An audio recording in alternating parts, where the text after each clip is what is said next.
What are you going to do to tell me?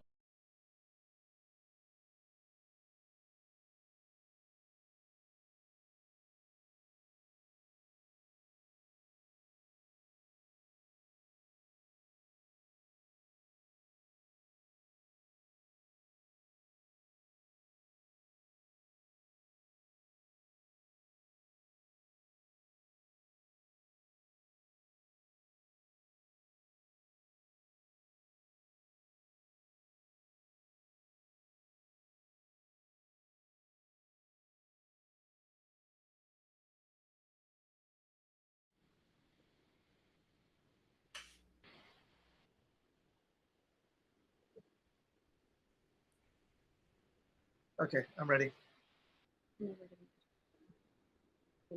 Oh, yeah. What? Oh, okay.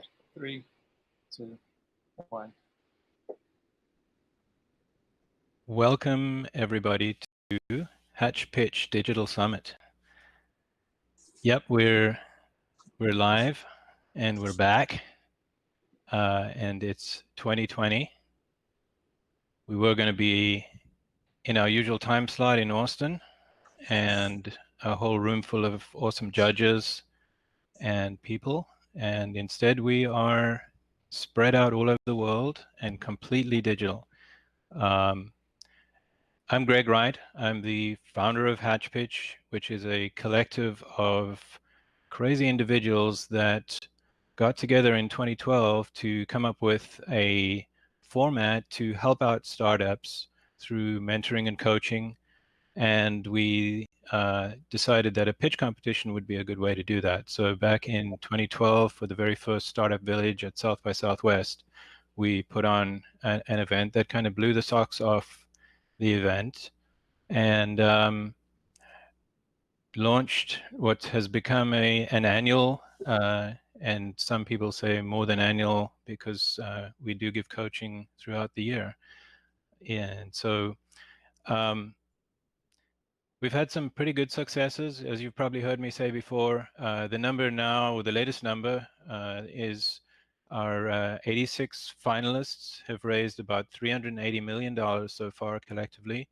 And we've had, I think it's 12 exits so far from that group.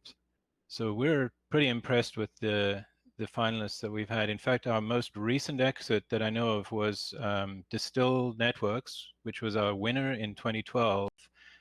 Just last year sold the company to Imperva, and Rami has been back several times as a judge. And we wish those guys all the best. They've had an awesome run. You guys have seen Joseph Kopser several times. If you look back at the live streams, he was the number 2 company in 2012, and they sold that company to Daimler-Benz about a year or so after pitching at Hatch. So we had those two winners. The third company, Recite, is a big name. It's a UK company. You see them all over the place. So that's kind of reaching all the way back there. And we've got a whole slew of companies in between that are doing well, and a bunch of them that, as I say, 12 of them have exited so far. So why are we doing what we're doing? We're here, and why are we doing it today, which is the actual original slot for Hatch Pitch? We decided that we wanted to not let the events, COVID and the economical impact, affect our business and the business of our startups. Our startups have prepared and have spent a bunch of time getting to this point, and to drop them at this stage, we feel is not great. And we also then wanted to see what's the right way to do this. So we had planned to be in a room with all the talent that you see on the air today, pretty much in a room, maybe with a few exceptions. And the guidance that we've received on flattening the COVID curve is to be digital, go completely digital. And so what we now have is everybody is in a different spot on the call. The audience, of course, out there is completely, not sitting in a room anywhere, and the people on this side of the camera are not sitting in a room anywhere other than pretty much by themselves. And that's what we know of to be the way to help this, help to reduce the increase in people affected by the COVID virus, by the coronavirus. We'll talk a little bit more about that after the pitches. But today we've got an awesome MC. She first joined us. We first met her in 2015 when she was part of a social media company with a conscience called Ambix, and she presented for Ambix back in 2015. And we've been very lucky to have her come back multiple times since then. She's moderated panels, she's been a speaker at the event and given us updates, and it's just been wonderful to follow what's been going on in her life. And I asked her this year if she'd be our MC. So she was all prepared, and she was on her, pretty much on her way to Austin when all this happened. And I think she got a call from me Friday, was it, Kate? That, hey, we're going on. Can you still be the MC? And hey, are you in Austin or are you in the UK right now? And it turns out she'd, stayed in the UK. So coming us from the UK. So without any further ado, I'd like to hand over to Kate Basharal and let you take on the rest of the show for us, Kate. Thanks for being here, and go for it. Thank you. Thanks very much indeed, Greg. Okay, as Greg said, my name's Kate Borscherell, and I'm a former Hatch Pitch finalist. So I've been involved with Hatch Pitch ever since that first encounter, and on my regular visits to South by Southwest. And I'm really happy to see that the Hatch Pitch Summit 2020 has been able to go ahead as a virtual competition. Absolutely fantastic. I mean, 10 days notice. I'm really glad you guys managed to pull it together. So Hatch Pitch 2015, I told the story of Ambix, the social network with a conscience, as Greg calls it. We'd produced a software platform, an intranet that allowed volunteers in charities and similar organisations to network together and build their community. So helping non-profits to improve the retention of their most valuable resource. And one of the great things about being involved with Hatch Pitch was the amazing feedback that we got all the way through the process, from application right through to that final pitching opportunity. And of all the competitions I have ever come across, Hatch Pitch is the one that really cares for the businesses that it supports. So as part of the voting process today, for those of you watching the live stream, you'll have the opportunity not only to rank the 4 finalists, but also to give all of them feedback on their pitch, on their business model, on the team, and on the potential impact of their concept.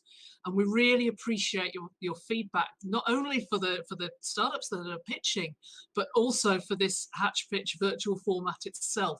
This is really new territory for everybody around the world, so please bear with us. So anyway, in 2016, a year later, I came back to Hatch Pitch on the first anniversary of my final, and with the news that Ambix had been acquired by a larger software company. So I was free as a bird again. And since those days, I've built on my interest and my experience of emerging technologies. In particular, I've been developing expertise in artificial intelligence, machine learning, cybersecurity, and of course the new world of blockchain and cryptocurrency. And in fact, my latest book, which is called Blockchain Hurricane, was published literally last week by Business Expert Press. You can find that on Amazon, and alongside my cybercrime science fiction.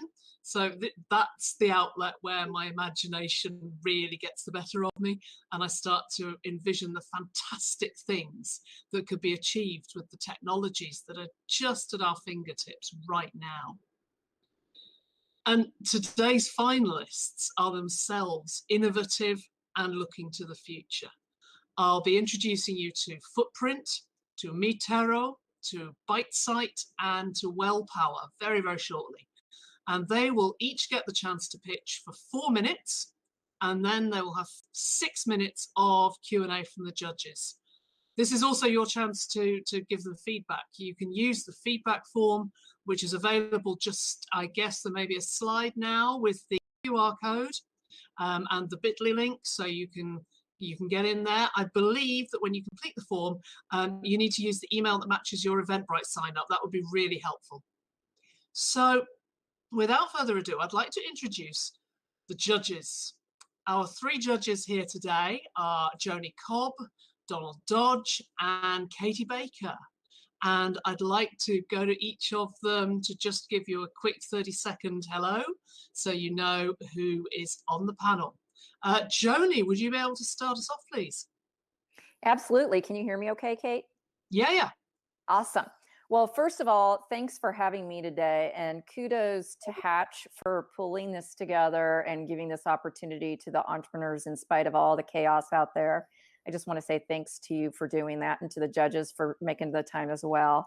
My name's Joni Cobb. I, along with the state of Kansas, founded an organization 14 years ago called Pipeline that is now in both our Missouri, Kansas, and Nebraska. And it's a fellowship for high growth entrepreneurs. So it's a fellowship model as opposed to an accelerator, which is, we can't get into all that now, but it's really, really wonderful to watch 14 years of entrepreneurs. Now some of our entrepreneurs are in their second and third companies. They've started venture funds, and we're just a lifelong support system for those entrepreneurs. I also sit on the Center for American Entrepreneurship, which is a national board, is the national organization to promote policy for entrepreneurs, nonpartisan organization. So I'm here wearing a couple hats. Cool. Thank you very much. Don, you're on. Thank you. My name's Don Dodge. I spent 9 years at Google. I was in developer relations at Google, and also worked with Google Ventures and did startup investing. Before that, I was at Microsoft for 5 years and did largely the same thing. Worked with the BizSpark program, introduced that program about 15 years ago now. And before that, I did 5 startups. Napster was one you probably heard of if you're old enough to remember music downloads. Napster, AltaVista, Groove Networks. So most of my career was spent with startups, although people know me more from Microsoft and Google. Now I'm a full-time angel investor. I've invested in 49 companies, and I serve on boards and startup advisor. Fantastic. Thank you very much. Katie. Hello, everyone. Thanks so much for having me again. So this is my 3rd year doing Hatch Pitch. I've also been a South by Southwest accelerator coach for nearing a decade or at a decade.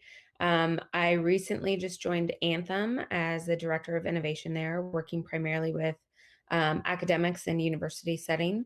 I was at the Kauffman Foundation for about 12 years prior to that, focusing on external innovation, running business competitions, and merging IP from universities to be able to make products. And so I'm really excited to be part of Hatch Pitch again this year. And I think this is a really exciting time. Let's see how this digital thing goes. Yeah, fantastic. Thank you very much. Okay, so we are now ready to move on to the main event. So, Dakota, are you there? Hi. Hey, yes, I am here. Can you hear me? I certainly can. So, for the wider audience, I'd like to introduce Footprint and presenter Dakota Stormer. Footprint app is the MyFitnessPal for climate action. They help individuals to calculate their impact on the environment and take steps to achieve a more sustainable lifestyle through a series of challenges and learning objectives and competitions that where users can compete and collaborate with their peers to make sustainability a habit. So, over to you, Dakota. All right, Kate, thank you so much for that awesome introduction. I'm going to go ahead and try to get my screen shared. Let's see if we can get this to work. Let me know when you can see. and then I'll start my pitch.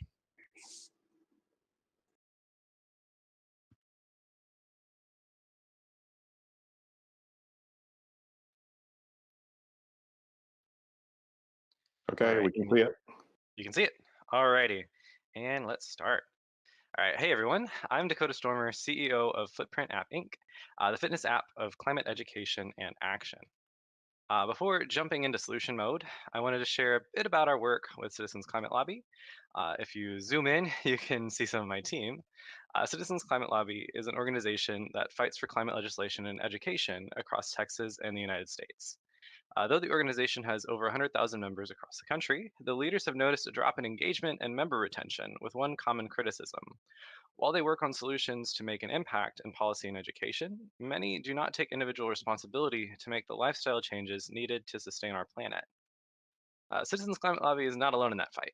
We found nearly 2/3 of the world population is concerned about climate change, and this number has been growing rapidly over the last 10 years. And though so many care about climate change, over 70% of individuals who care do not take regular action. Our research found barriers that parallel lifestyle changes like dieting and exercising. It's hard to measure and see your impact, it's often inconvenient to make a change, and there's an information overload. And while that can feel discouraging and slow you down from making an impact, we see this challenge as an opportunity to make a huge impact on climate change. And that's why we made Footprint. Like a fitness app, Footprint is here to help you form more sustainable habits. Footprint brings climate action into your hands and helps you work together with your friends and colleagues to learn and make an impact.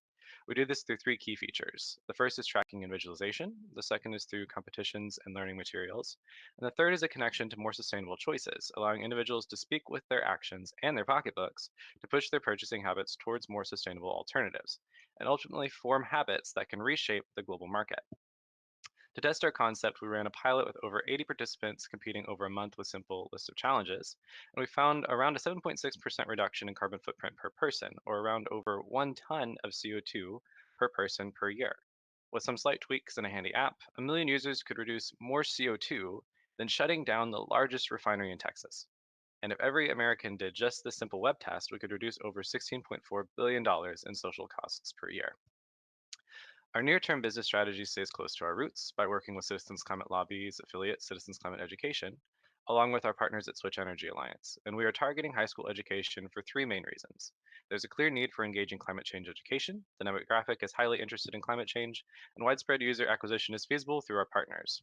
We've already developed curriculum packages and are currently testing them in classrooms across the United States. And Footprint has 3 main channels for making money, which is important for any social public benefit corporation. Advertisements, marketplace partnerships, and subscriptions for companies, resulting in up to $8 in total value per user per quarter. Footprint's main vertical is through the education field as described by our market entry strategy. However, we intend to graduate with our user base into the marketplace and into the market as we grow and scale by entering the corporate employee engagement space.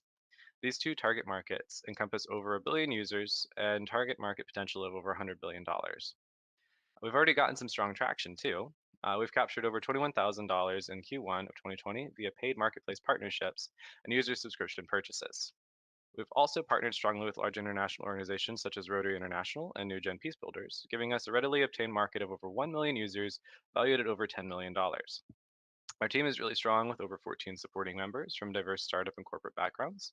I've got a background in climate change policy and technology, and I'm currently a carbon opportunities analyst at a energy company incubating opportunities just like this. My co-founder Jerry has a background in business and finance, and Madeline is our superstar developer. And our advisory network makes us even stronger. We've got a direct link to our target market via our executives from Switch Energy Alliance, Citizens Climate Lobby, and Rotary International's New Gen Peace Builders program. We've also got strong legal advice and connection to political organizations through attorney and former Mayor Susan Sample, as well as additional subject matter expertise from Professor Jim Blackburn and successful tech CEO Jason Washington. And together, we will leave a footprint that makes an impact. Thank you.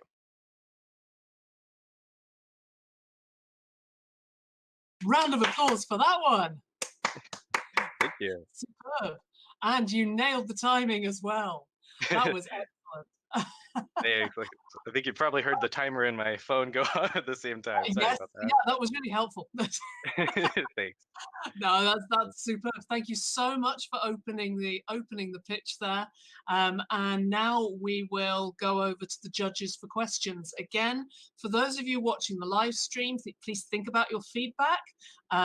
There is actually the link to the feedback and voting is actually above the live stream on the homepage. And if you have any questions, can you submit those through the Q&A link, which is on the website? So, who has a question? Joni, do you have anything that you'd like to kick off with? Yeah, well, first of all, obviously, really important topic. So thank you for all your work on this, on your company.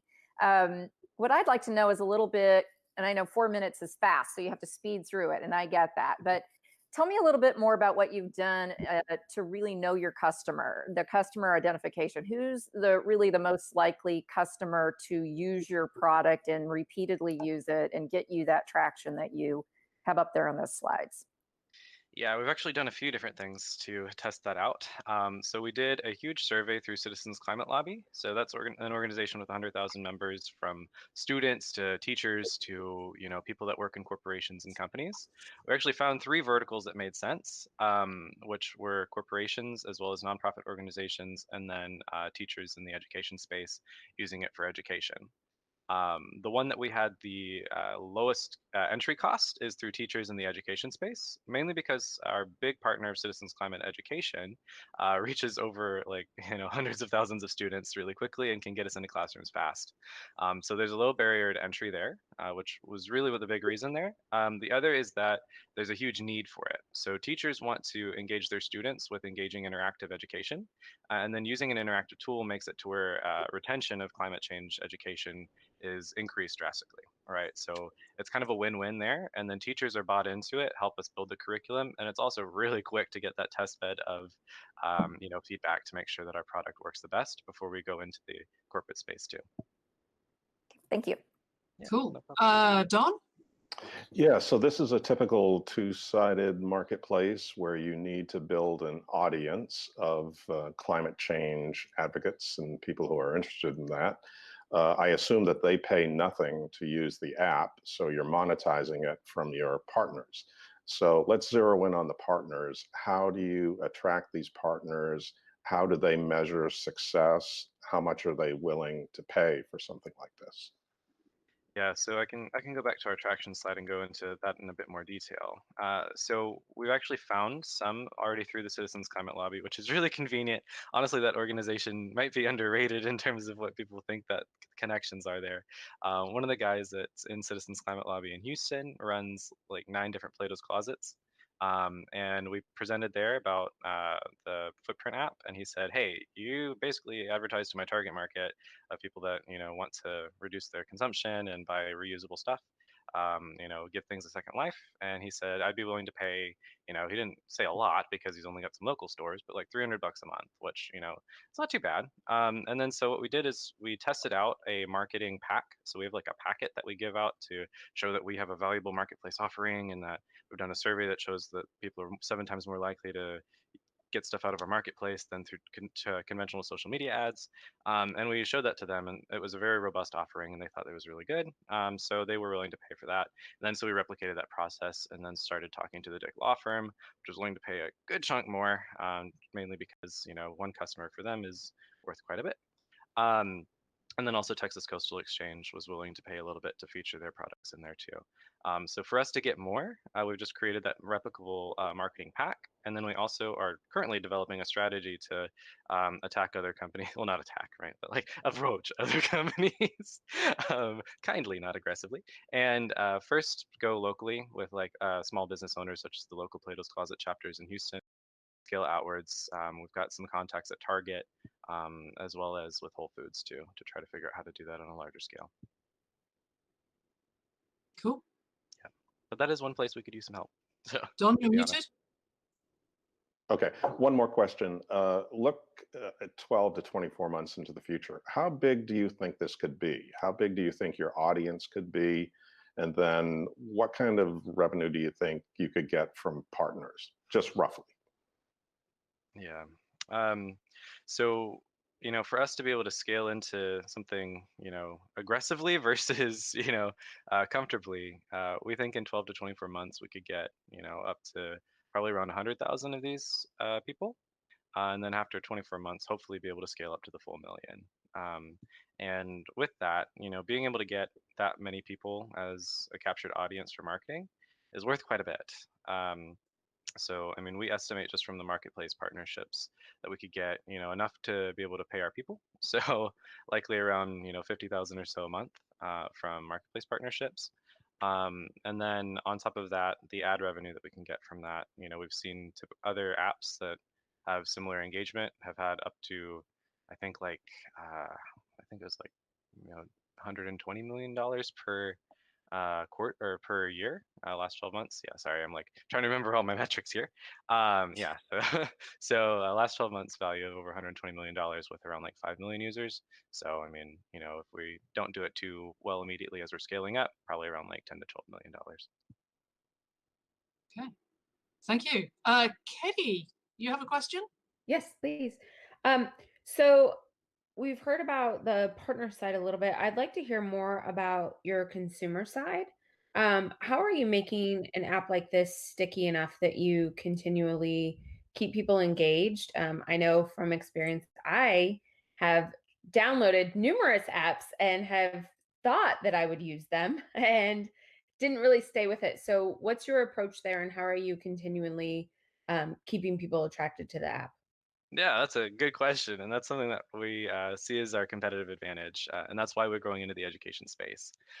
So in our curriculum, we have a 30-day challenge that incorporates using the app for students and has them go in and daily log their activities for a participation grade, right? So I mean, we use the curriculum and the education piece to get continuous engagement there. So that's another reason why going to the education field early on helps us make sure that we capture that ad revenue from the business side, but also makes sure that we get people to actually use and form the habit with the app.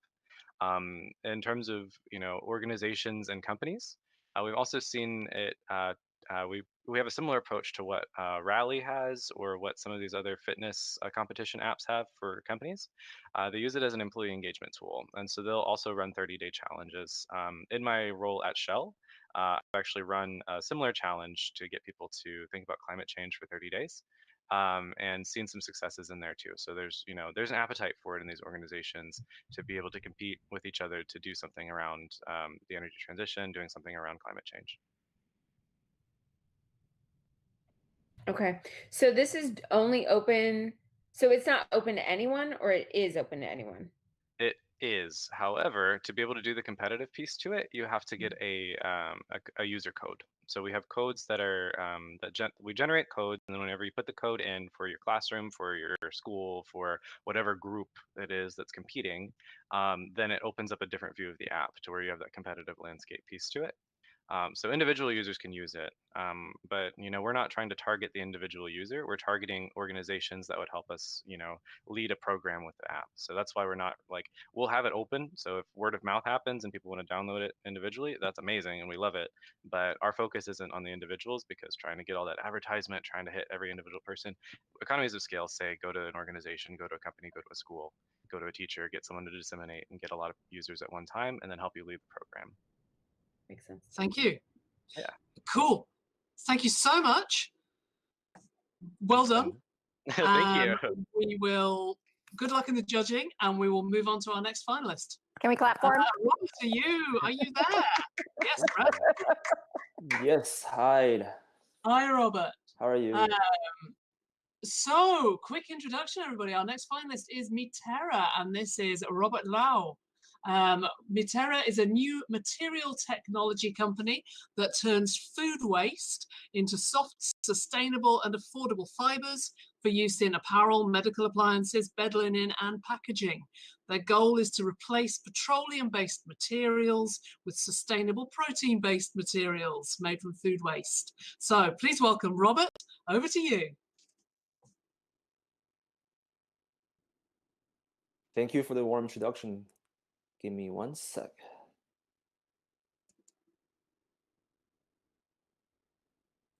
And please let me know when you guys can see my slides. Yep, we can see them now. Perfect, perfect. Well, good morning. My name is Robert Luo. I'm the CEO and founder of Metero. Before I begin my presentation, I'd like to ask you one question. Do you drink milk? Do you know that all around the world, 1/3 of the food that we produce goes to waste every single year? And that creates 3.3 billion tons of greenhouse gases, which equals to 37 million cars driving on the road at the same time. Amongst that, 128 million tons of milk are thrown away every single year. Food waste is a century-old problem, but there hasn't been a sustainable and affordable solution until now. At Metero, we are a new material technology company that turns food waste into sustainable fibers that can apply to apparel, medical appliances, and packaging. Our goal is to replace petroleum-based materials with protein-based materials made from food waste.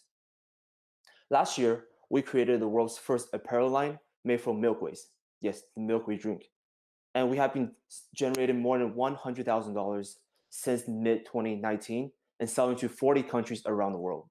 In fact, we are launching in China in 1 month, in Japan in 2 months, and in Taiwan in 3 months.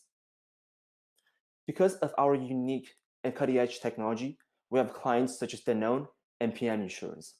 We are also in talks with some of the biggest apparel and fashion brands to supply them with our technology and our fibers. In fact, we already signed 4 mutual NDAs with these big players because they believe that our technology and fibers can be the future of new sustainable materials. We're also looking to help food waste companies such as Danone, Nestle, and General Mills to reduce their milk waste. We have been featured in some of the biggest international recognized publications, such as Forbes, Business Insider, and China Central Television. We have a team of serial entrepreneurs. I myself have started 3 companies. Metero is my 3rd company. I had 2 successful previous exits. And we also have a team of PhD material scientists and chemists. Right now, we are also working on a technology that can replace plastic packaging with biodegradable packaging that is made from milk waste. Lastly, I like to address that the world does not need another food delivery service. We need a solution to solve this century-old problem.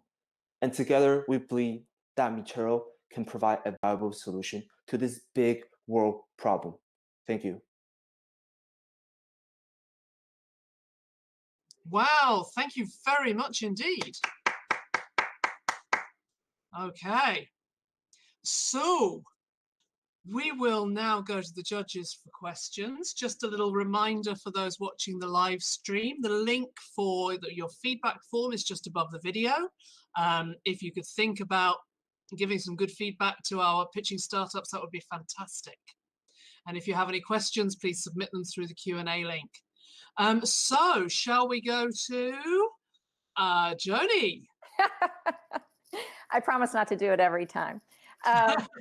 So again, Robert, I mean, love the problems you guys are solving. It seemed like we went from kind of the issue in general and a little bit about your team to we're done. So I'd like to hear a little bit more about where exactly your company's status is right now in terms of product development, customers, IP. Just give me a sense of that. Absolutely, absolutely. So last year, we developed the first version of our technology, which extract the casein protein from the milk and spin it into fiber. And this year, we're developing the second version of our technology in which we don't have to extract any more casein protein from the milk. It can be directly from spoiled milk, the liquid form of spoiled milk, and spin it into fiber.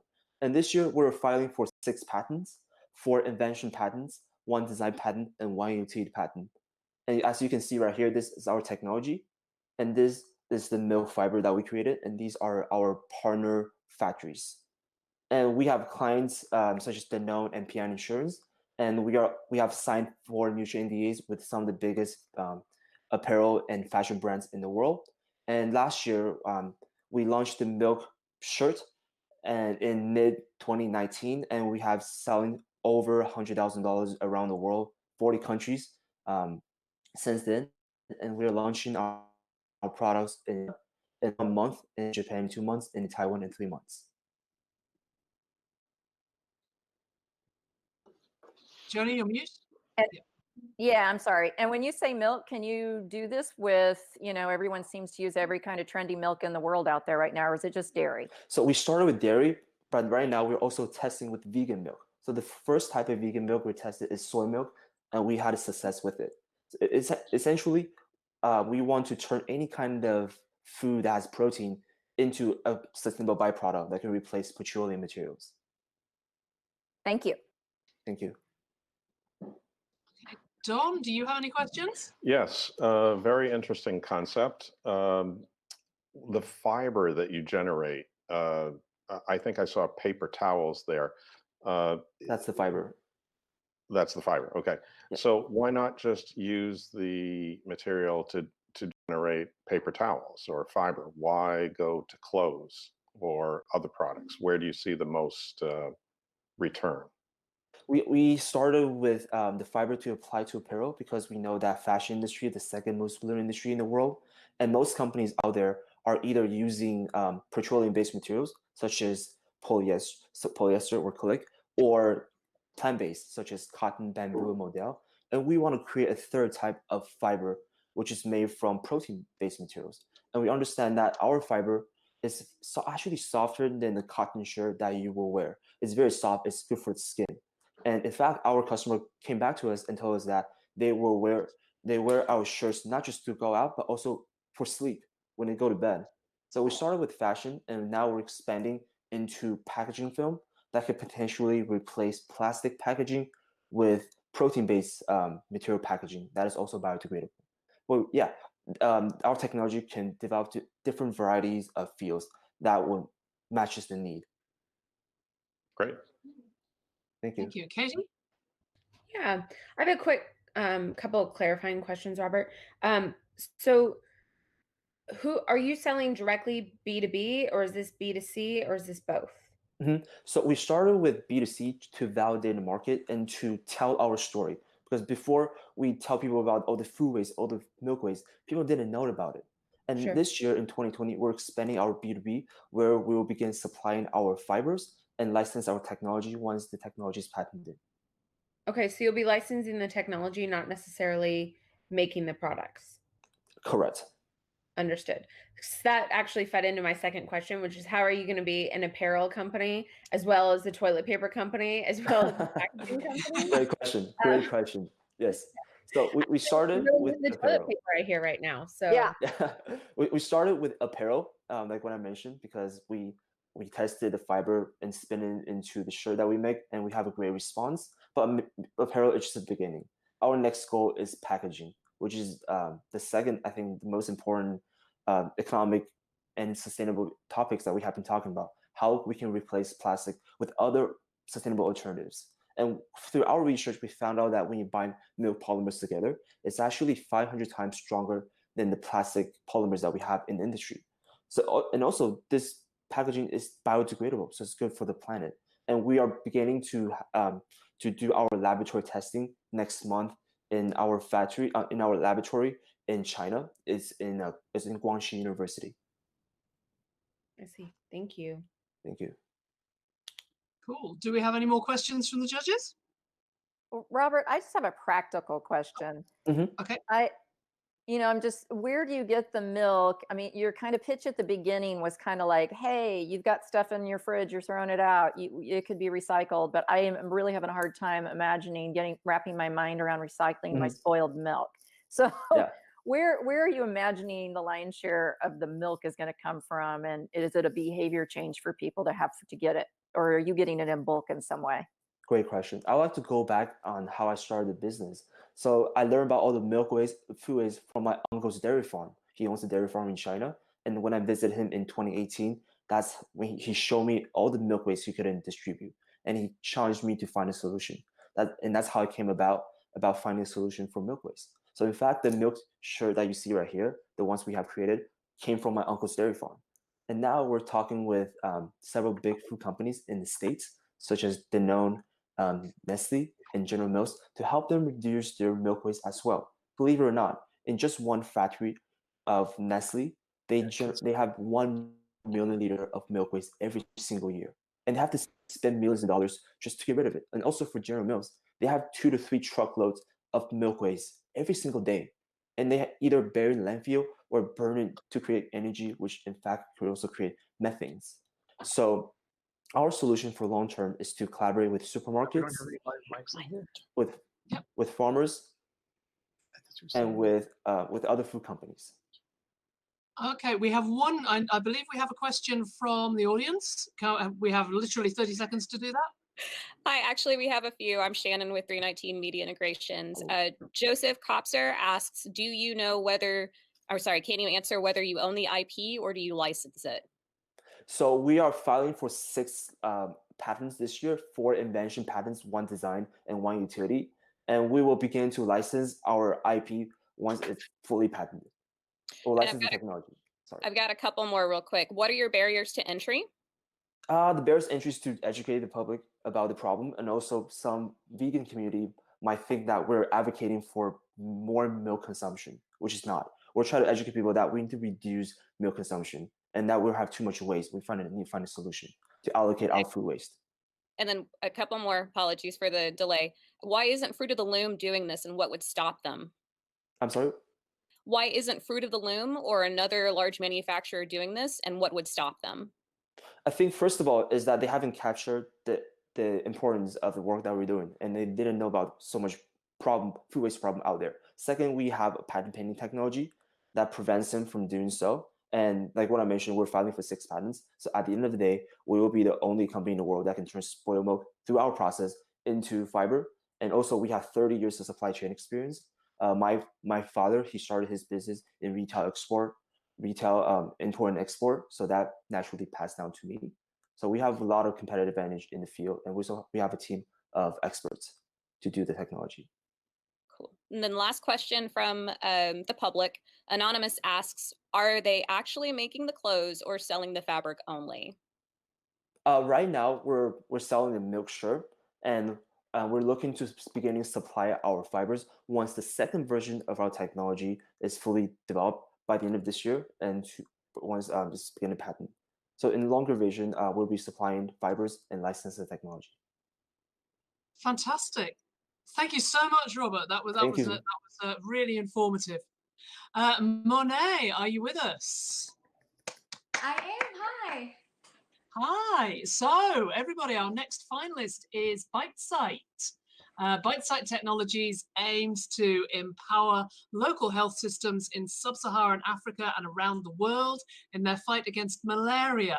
BiteSight's innovative and accessible image-based classification system will allow field workers to identify dangerous potential malaria-carrying mosquitoes. This knowledge is used to disperse anti-malarial interventions in a targeted fashion like bed nets and insecticides, and the technology could play a pivotal role preventing malaria cases around the world. So please welcome Monet Slinowski. Hi. All right. I'm sharing my screen here. Let me know when it's up there.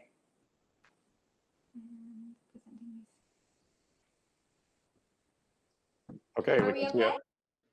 Yes. Okay, great. Hi, everybody. My name is Monet Slinowski, and I'm here representing BiteSight.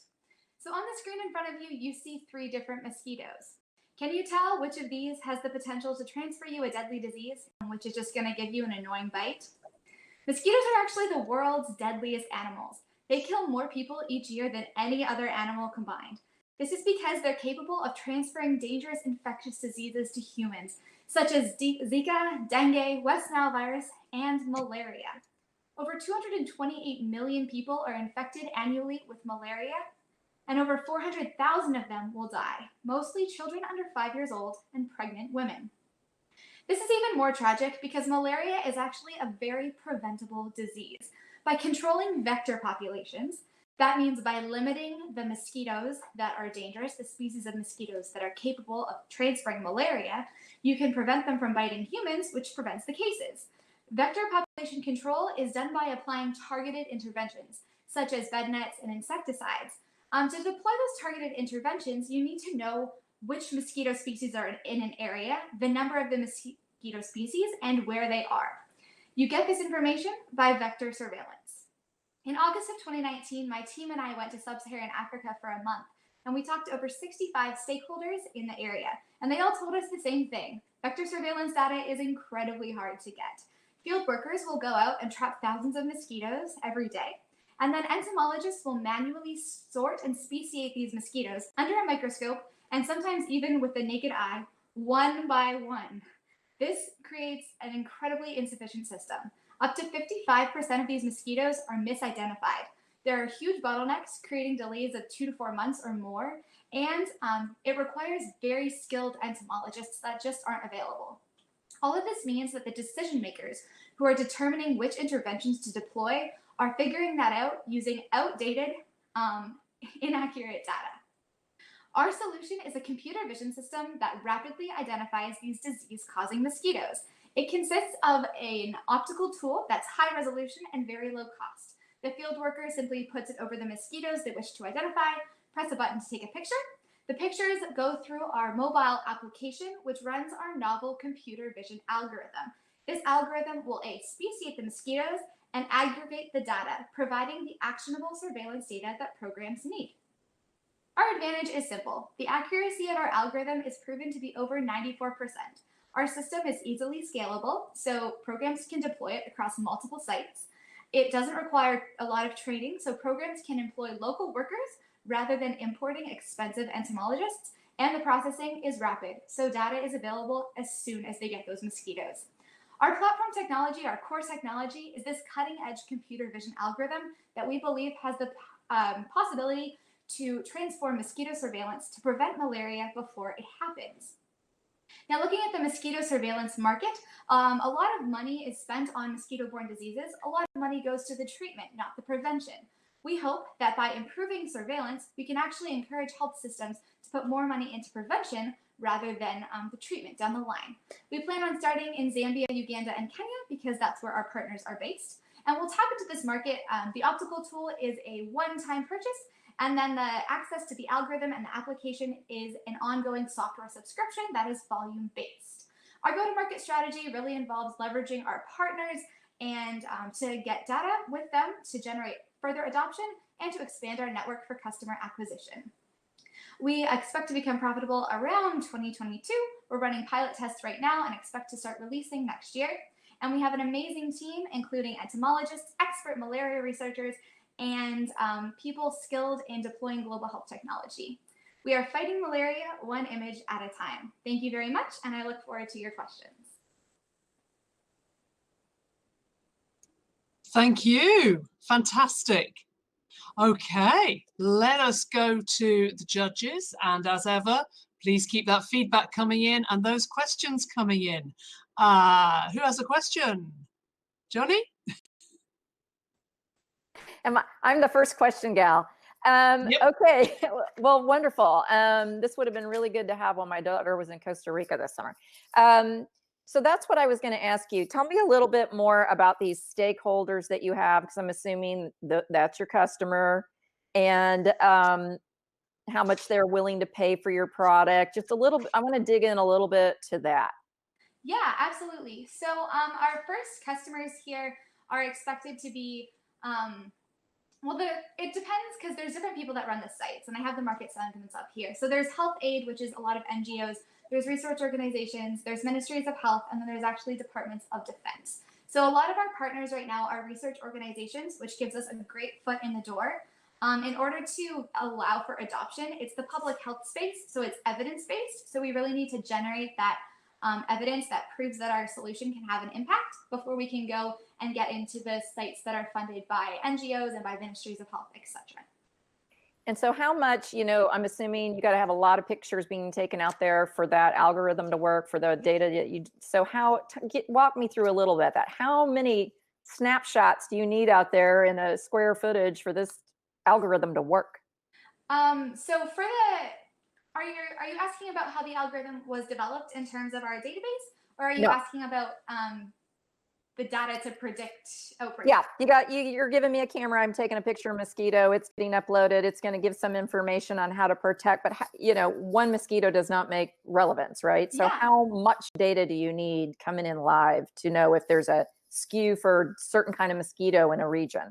Absolutely. That's a great question. So right now, During high season, the surveillance programs are able to collect about 3,000 mosquitoes per day during high season. Sometimes more, it'll sometimes be less. So we're not actually changing the number of mosquitoes that they're collecting, but they don't have time to speciate all of those. So our tool basically will allow them to quickly and instantly process the mosquitoes that they're already collecting. Okay, thank you. A quick follow-on to Joni's question. With your technology, will they actually need to continue collecting 3,000 to 5,000 mosquitoes a day, or will they be able to start collecting fewer as the algorithm gets stronger? So that's a great question. They need to collect high volumes of mosquitoes to ensure the granularity of their data is correct.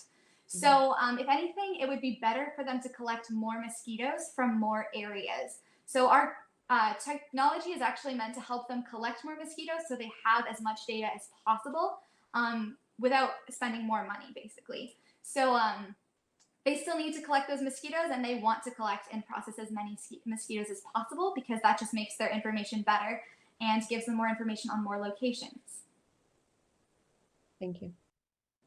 Is the point here to kill mosquitoes or just identify mosquitoes where they are? So our technology is about identifying mosquitoes, and then they use the information that we give them to deploy those targeted interventions. Sometimes those are about killing mosquitoes, sometimes they're about killing larvae, sometimes they're about providing the best protection to people. There's insecticide resistance, so they need to know which species are in the area so they don't deploy something that's totally useless and won't kill any of them at all. Have you talked to the Bill and Melinda Gates Foundation about this? Because they have spent several $billions trying to eradicate malaria, mostly through vaccines. And I know Bill is very frustrated that he's playing whack-a-mole because he eradicates it and then it pops up again. So I think he would be very interested in this, because if you can stop it from even happening, then you don't have to worry so much about the vaccine. Exactly. The Bill and Melinda Gates Foundation, as far as I know, is aware of vector surveillance, and they don't have an algorithm like this to do speciation. We've been following sort of the work that they're doing, but yeah, it's very valuable, and I'm sure they would see the value in it. The President's Malaria Initiative, which is funded by USAID, they see it as well, and the feedback that we're getting is everybody, all the funders are very interested in it that we've talked to, so absolutely, that would be wonderful if we could get this technology into their hands.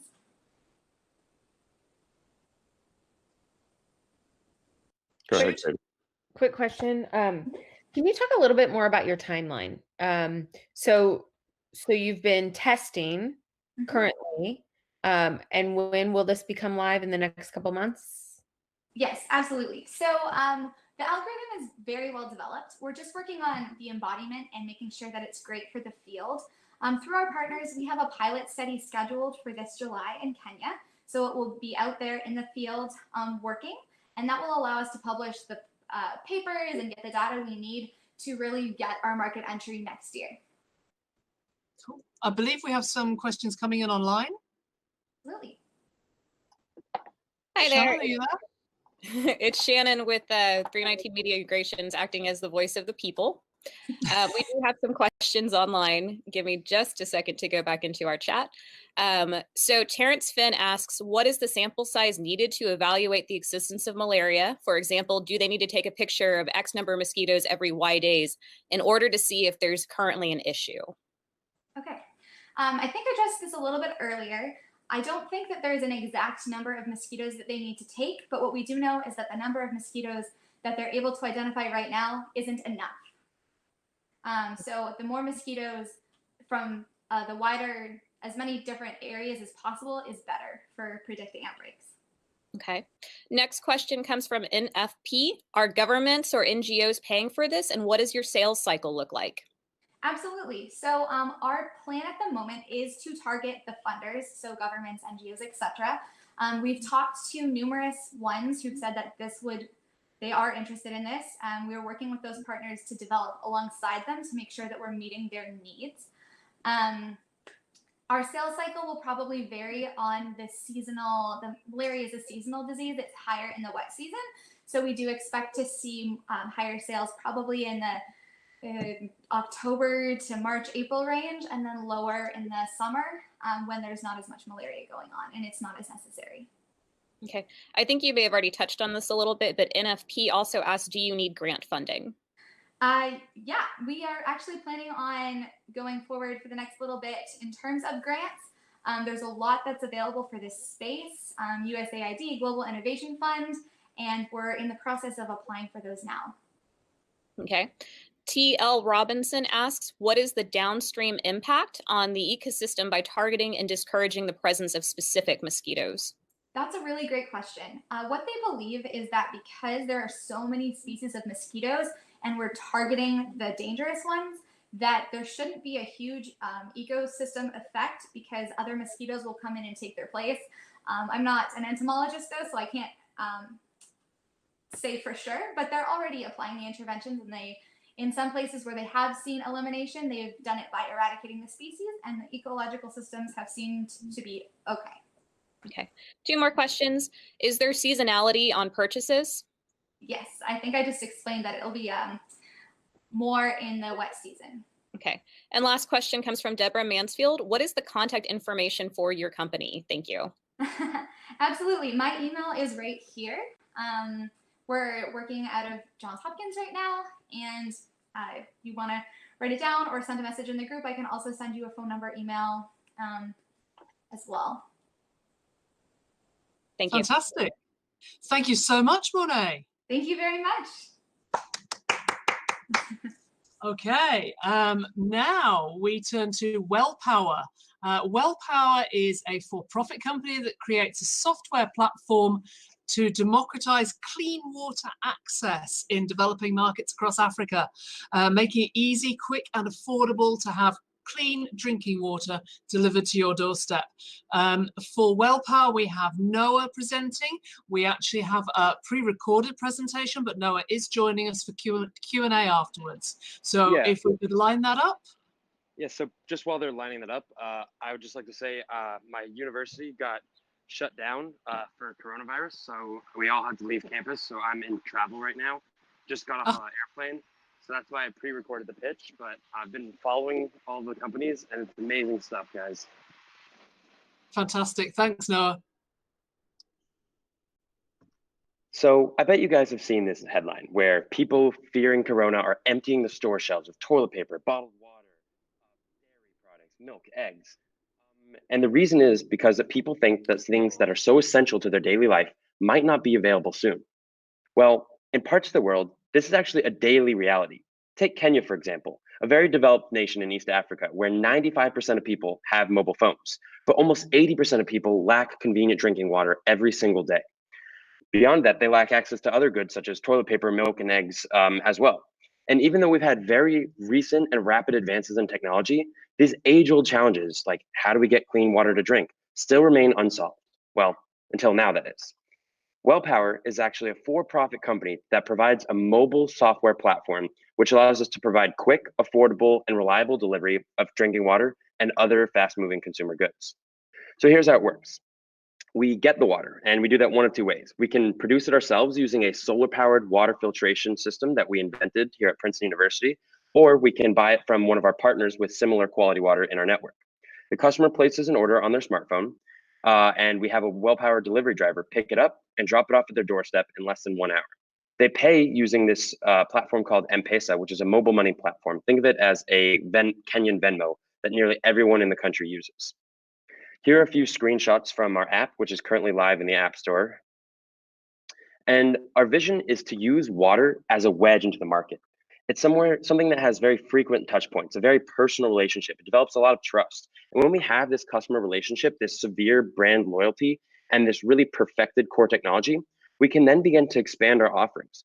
Water is already being delivered. The cost is already absorbed by water. Why not offer eggs, milk, toilet paper, any of the daily essentials that people need delivered at no extra delivery fee?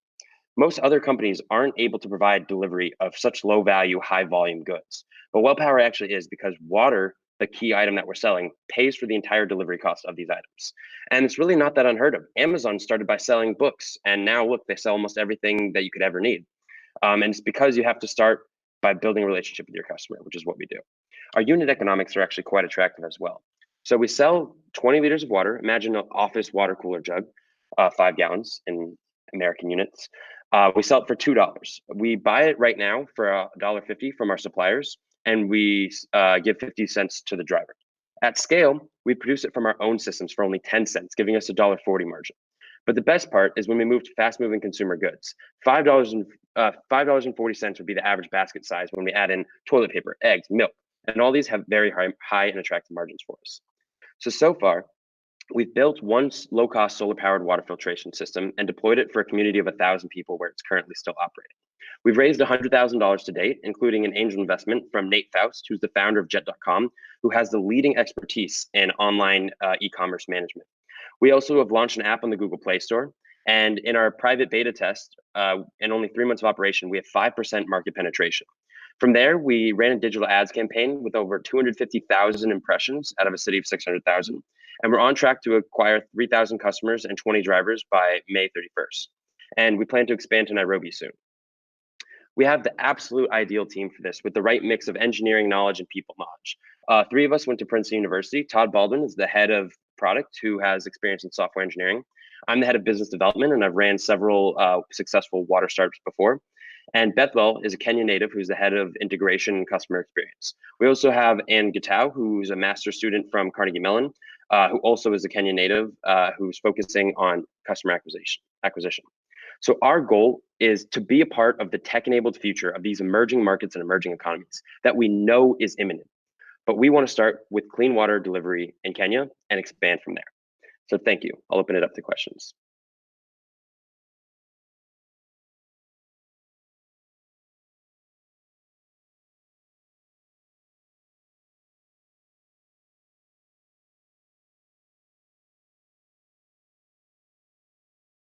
Drivers, as well as vertically integrating by creating our own solar-powered water filtration device, we can make it very affordable, very efficient to deliver clean drinking water. And this is a problem that people really need to solve and are increasingly able to solve. We're really taking advantage of this brand new market forces in developing countries such as Kenya and East Africa, which is our target market, where everyone has a smartphone, all their smartphones are capable of payment, and all these delivery drivers are not aggregated onto any one platform. But when they are aggregated, we see that it becomes a lot cheaper. So we were able to build a prototype, deploy that prototype for a village of 1,000 people. And once we had that proof, we raised $100,000, built out an app, and currently we're growing our customer base. We're expected to have 3,000 to 5,000 customers by the end of May and launch into Nairobi as our second city in the next couple months as well. So we have a team of 3 co-founders and 4 employees on the ground in Kenya. And we've just been increasingly growing our customer base day by day with really positive feedback, as well as really preventing a lot of these waterborne diseases, making communities healthier and happier. Okay, where are we with the video? Yep, live stream has ended. So we are ready for you guys to ask questions. And there are some questions online. And we do have questions online. Fantastic. Shall we start with the questions online? Great idea. Yeah. Shoot. Absolutely. But just in case, come back to me and if there are any others that show up. So I'm going to go ahead again. Hi, I'm the voice of the people, Shannon Winton. And the very first question comes from Terrence Fenn for Well Power. What is your target geographic area and can you afford bottled water? Excuse me, can the people who live there afford bottled water? Yeah, so that was actually one of the questions I pre-recorded, but I'll just say it now because it's easier. So our target geographic area is starting in East Africa because they have a large amount of solar density, a large smartphone user population. And in East Africa, specifically Kenya, they have the largest middle class. So these people are currently paying, if they go to the grocery store or the nearest shop and buy the same amount of water, it's $5 to $6 without even delivery. Ours is $2 delivery included. So we're starting at the section of the population that's currently paying $5 to $6 for bottled water and making it much, much cheaper, which is why we've had such explosive growth. Right now, 20 liters of water will last your family 2 weeks, and it's less than the price of 1 beer, or it's a gallon of milk. So it's very affordable, and people are very happy that they're actually saving money on this. Okay. The next question also comes from Terrence Fenn, responding to the 5% penetration in 3 months. What are your revenues and what is the size of your market? Yeah, so this was on a beta test.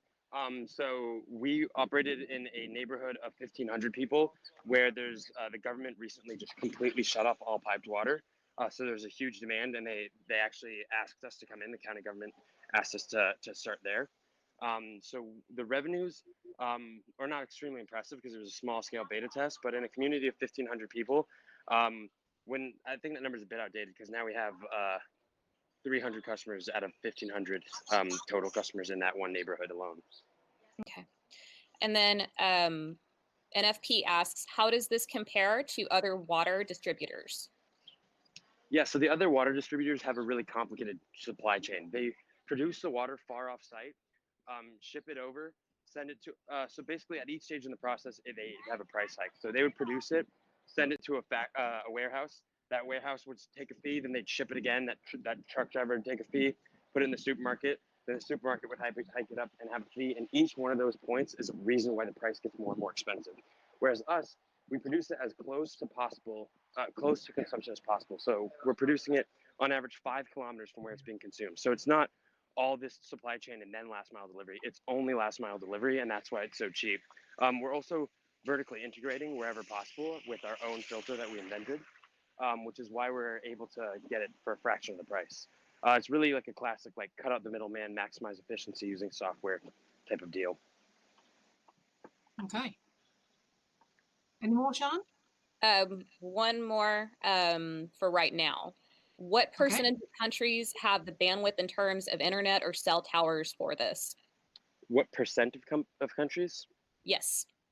So in East Africa, almost every country has the internet and cellular connectivity. One thing that people don't realize is that East Africa, Africa as a whole, jumped. They kind of leapfrogged in terms of technology. They didn't go through having to get telephone wires and poles up.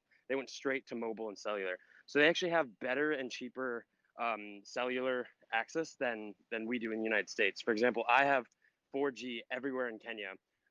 For much cheaper data plans than I do here in America. When I'm sitting in Texas and I'm like, oh, my call is dropping, whereas in Kenya, I'm paying with everything at every store digitally.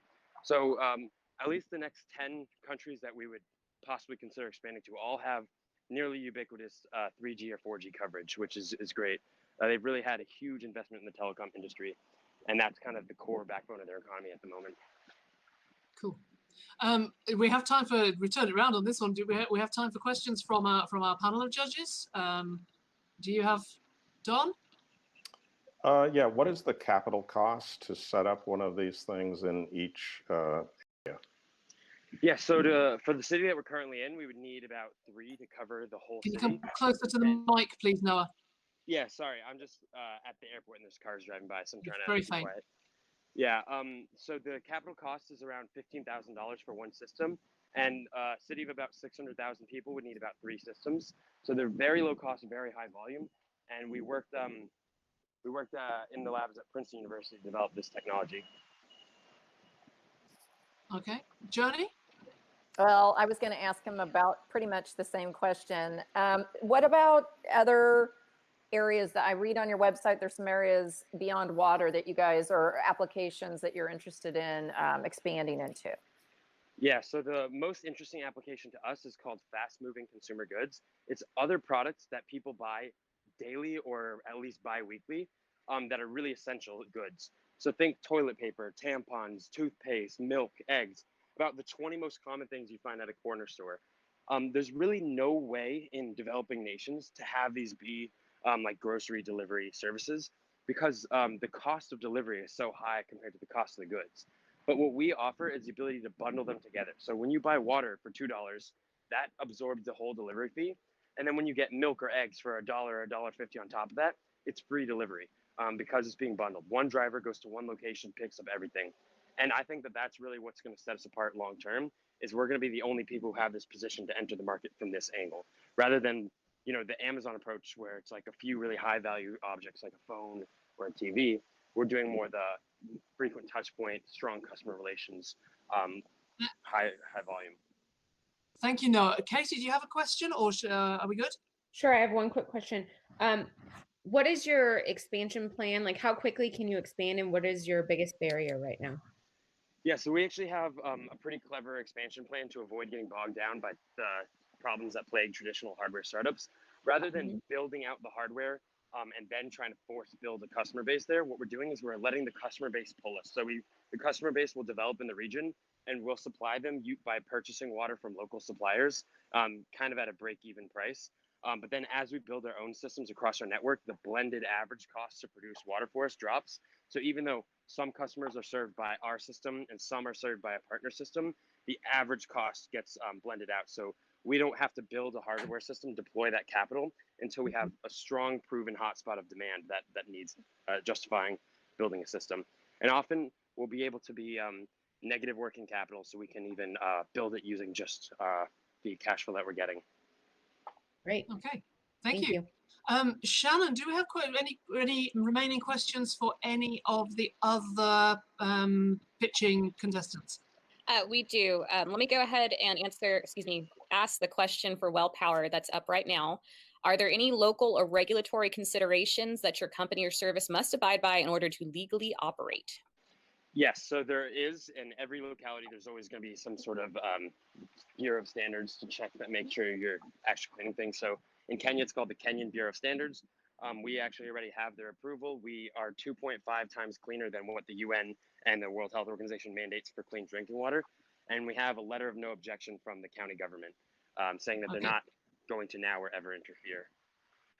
Okay. Thank you. And then I have one question for Monet. How are you building your sales team in order to be cash flush all year? That's a really great question. So right now we're a small team and we're just deploying. So we work planning on sort of working one-on-one with the organizations, because it's very nice that in these places their sites are generally centrally managed. So there's 5 to 6 organizers per country. So we don't need a huge sales team to be able to get to our initial countries. And then we're planning on probably making it seasonal with one lead for year round and bringing people on and off as the demand requires. Okay. Any And more? that's all the questions I have right now. Fantastic. Well, in that case, thank you so much to Dakota, to Robert, to Monet, to Noah for your fabulous pitches, to the audience for their questions, and to our judges, Joni, Don, and Katie. We are going to now sit down and discuss what we have heard in our darkened hangout room, and we would really love all of your feedback and your rankings for the 4 finalists as soon as possible, submitted straight through on that feedback form. We have a little treat for you, I believe, coming through from headquarters. We have a recording from Josh Barr from Capital Factory, which is, I believe, going live now.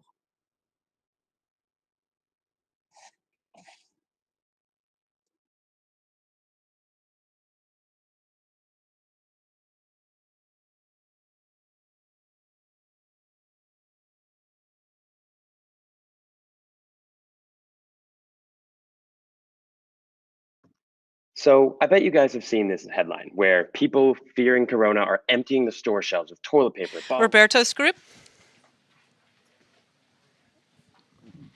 Thank you, Sharon. Well, we had a good conversation in our group. We had 3 entrepreneurs, and we had a variety of stages, from the idea stage to people who are just about to launch their MVP, and people who are already having customers and looking for scale. And we discussed how it is very important to understand what are the growth processes of your company and how to measure them effectively using very clear, defined metrics to then be able to optimize and really drive for growth. So those are some of the things we discussed in my group. Thank you. Great, thank you. Now we'll hear from Kate. Thank you, Sharon. So, small but perfectly formed group discussing blockchain. The first thing that we made very clear is that blockchain is a solution. It is certainly not the solution, but when it is applied appropriately, there are some very interesting things that we can do with it. The example that seems to reverberate around is one of World Food Programme in Jordan, who have used blockchain to make life better. So they have a system where they can use retina scan to identify refugees in camps when distributing food aid, and that system works perfectly. They've put a layer of blockchain in there for two reasons. The first is they are able to now protect the identities of those refugees, and the second is that they are able to save money. They have a commercial imperative, saving $40,000 a month at the MVP level, in reducing admin costs and reducing fraud in the distribution of food aid. So that's a really great example of where a layer of new technology has significantly improved the way that the existing technology operates. We also talked about how blockchain is nascent. It is growing, and one of the problems with having an immutable chain of transactions, so a ledger of things that have happened in the past, eventually that is going to get very, very big and very difficult to handle. So one of the challenges, so that we can embrace this kind of technology and make it effective in the future, is working out how to manage it as it grows. So that's what came out of our discussion. Thank you. Wonderful. Good. Now we'll hear from Craig's group. So we had the funding roundtable, and we had 3 entrepreneurs, 2 working on companies, and 1 who is Richard, who has a incubator in upstate New York and is trying to build some energy around an incubator. So we had different flavors of advice, but one of them I'll summarize is a lot of fun investing comes as a function of relationships, and relationships sometimes take time. In fact, a lot of the companies we've invested in, we got to know the founder, and it took 12 months of just getting to know them and keeping track and updating investors. So I would encourage you to, as you meet people, even here, to start to build out that investor update and just give, data points every month, every other month, and continue to get us excited about the opportunity. Some of the companies here are early stage, right? And it's going to be hard to raise money early stage. It just is, because everybody's gotten more sophisticated in terms of their investing. So part of our discussion. Thank you so much, Josh. So just think about that and the flow and how you differentiate as you tighten your message. It's got to be really good, and it's got to get our attention and keep our attention. All right. Good luck. Thanks. Now we'll hear from Paolo. Hi, everybody. We had a great table. We had a really interesting conversation that kind of dived into kind of both levels. I was trying to get for diversity. We are very fortunate that people have a wide range of interests and experience, from policy all the way down to how do I execute at the tactical human-to-human engagement level. And I think that's the common theme that came through. It's all about real human connection on a one-on-one level, and how do we facilitate policies as well as technologies as well as human interactions in a sustainable and scalable fashion. Don't have the answers, but clearly it was really great to have the team talk about it in that way, because it can't just be, well, we're going to fix this one-on-one, because not everybody can have a personal buddy / Sherpa that's paid for by somebody to go around. We can't all have that, so to speak. It wouldn't be scalable, obviously. And sustainability is really critical, because once you build it, you have to make sure it stays in place, because right now our culture is not focused on wellness, and that was very clear. We talked about things like just human connection of students as they go into new environments, going to college. We talked about things like people who are not well, and a central person, the family member, suddenly becomes a caregiver, and a lot of their time has to be devoted to that. How do we develop policies, technologies, and financial incentives, basically, to support that happening? So great discussion. Thank you for the people who showed up at our table. That was it. Great, thank you. Round of applause for all the discussion. As you hopefully all know by now, we're over at Capital Factory, right dead center in the middle of Austin, Texas. And we're, in fact, right in the heartbeat of entrepreneurship in Austin, Texas. And I'm very, very pleased to be able to introduce our sponsor for today to come and tell us a few words about Capital Factory and about Texas entrepreneurship, and in fact, anything he would like to tell us at this stage, because it's been a crazy time. I want to introduce you to our friend Josh Baer from Capital Factory. Take it away, Josh. Thank you very much. Thanks, Greg. Great. I'm just so glad to have Hatch Pitch back here again during South by Southwest. It's such a pleasure every year, and just another example of the great activities going on here and how South by in particular brings so many people together. Capital Factory is the center of gravity for entrepreneurs here in Texas, and grew out of everything here in Austin, and we're doing our best to tie together the whole state. And Texas is a really exciting place to be right now. It's the 10th largest country in the world, as if you measure the economy, and mostly because of it's a great state all the way across the board. But we have four really incredible cities that are four of the top 11 largest cities in the country, four of the top 11 fastest growing cities in the country, and four of the top tech hubs and entrepreneurial hubs in the country. And that's Austin, Dallas, Houston, and San Antonio. And what's so special and unique about it is the geography, that they're so close together that you can go from any one city to the other just for the day. And so our pitch to the startups is they should just treat it like one big city. Because as much as Austin has a lot of stuff going on here, there's a lot to offer all across the state. Texas has more Fortune 500 companies based here than anywhere but New York, and none of them are in Austin. We have like big second headquarters for Apple and Google and Facebook and Microsoft and Oracle, which is like awesome for talent, but those aren't the people you sell stuff to. The people you sell stuff to is headquarters. And if you're an oil and gas company in the US, your headquarters is probably in Houston, and there's about 25 of them there. And if you're anything else in Texas, you're probably in Dallas, and that's where AT&T and Capital One and American and Southwest and so many big brands that are based up there, Toyota. And so that's one of the big pieces of the puzzle to tie together, in addition to all the great startups that are up there. And then we've got USAA down in San Antonio. The industries are really different too. San Antonio is military city. It's the largest military base in the country. Houston has the largest health installation in the country, more patients and medical institutions all in one place in the Texas Medical Center, as well as obviously being a huge oil and gas hub. And then Dallas is kind of the financial center of Texas, and it's also great in communications, in esports, in real estate tech, and financial tech, and a lot of different things like that. And then finally, everybody likes to complain that there's not enough funding, because pretty much anywhere that's not Silicon Valley doesn't get enough funding by any way that you'd go measure it, because they get they're more than their proportion, and so everybody's kind of stacking themselves up there. But when we say we want more funding, we're all looking at California thinking all the money's supposed to come from there, but there's actually a ton of money in Texas that doesn't go into this ecosystem, and it's oil money, and it's not in Austin either. It's in Dallas and in Houston. That's where all the billionaires in Texas live. And so that's really what our whole Texas Manifesto is about, is by connecting to the state together. We don't do it all by ourselves. We have a bunch of great partners. We work with the DEC, the Dallas Entrepreneurs Center, and I see Hubert here from the Health Wildcatters. They've been a great partner up in Dallas. In Houston, we work with the Cannon and Station Houston and the Texas Medical Center, and Geekdom down in San Antonio, and there's RevTech up in Dallas. There's so many great partners. I'm sure that I'm missing somebody, but that's really what we're trying to do, is connect all the state together. And as part of that, the big thing I'm excited to announce that we just announced last week, and we're really pushing during South by Now, is our Texas Startups Roadshow, which is coming up in June. It's June 4th, 5th, and 6th.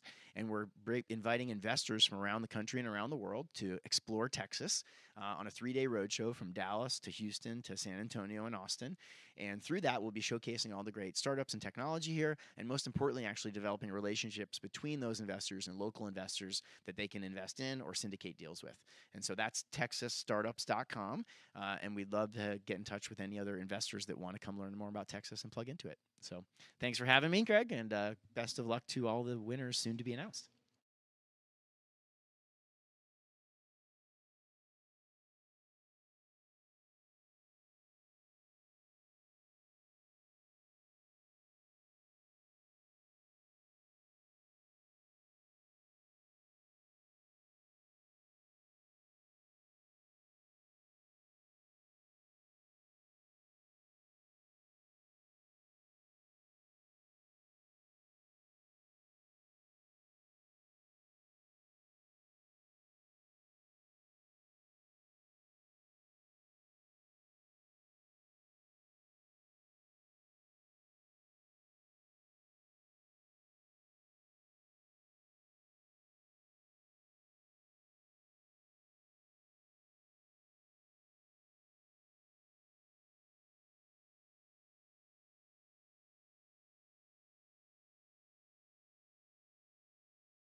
And welcome back. So we have been in our judging huddle, and I believe that there are still some feedback forms to come in. We have a very, very short time before voting will close. So please make sure that you have your rankings back to us very, very quickly. While we are just waiting for the final results, we thought we'd have a slightly unscripted discussion.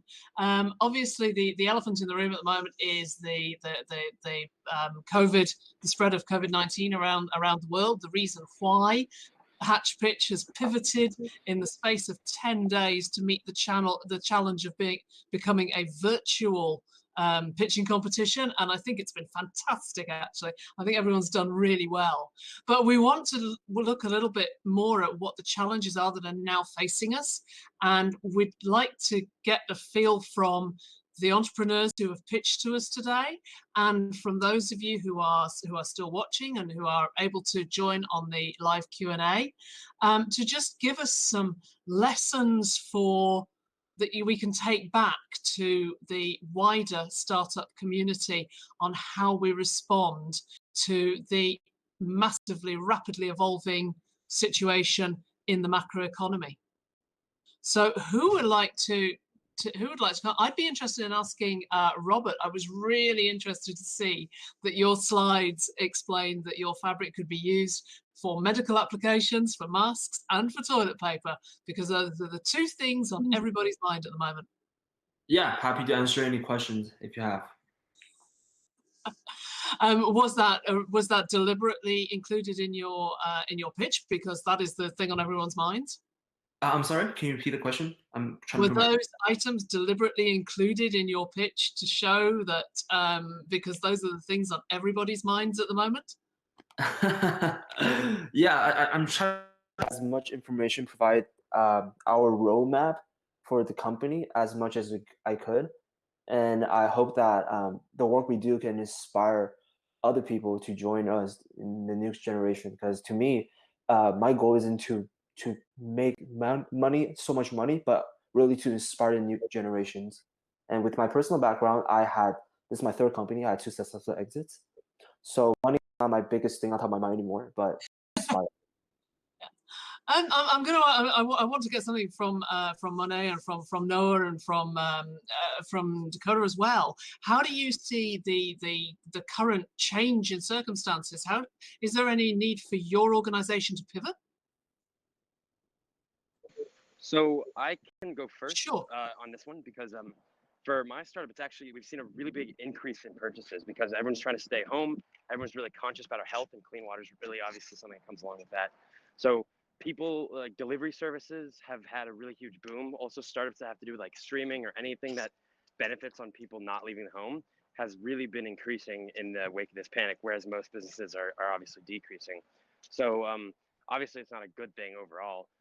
But I think it pushes people to think about things that they normally don't think about, like how important convenience can be or how important added health or food security could be.